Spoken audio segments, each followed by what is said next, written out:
Aku kepingin bahas ya, aku di kontenin aku bahas bahwa para kalian cowok-cowok, sekali lagi aku bilang, kalau belum niat berangkat ke sini, belum uji mental kalian, belum uji fisik kalian, sudahlah lupakan lah gitu loh.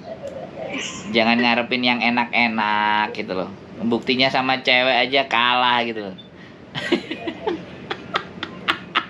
Enggak, kalau sama cewek juga yang Mbok yang lihat dulu gitu loh. Enggak semua cewek bisa dinego begitu langsung bread gitu kan.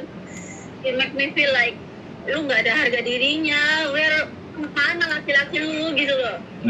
Loh, kan rata-rata memang begitu kalau udah di sini. Oh, I know. Kecuali saya loh ya. Aku ketemu. Kecuali saya ya. Aku baru kali ini ketemu yang begini loh. Aku nggak melongo.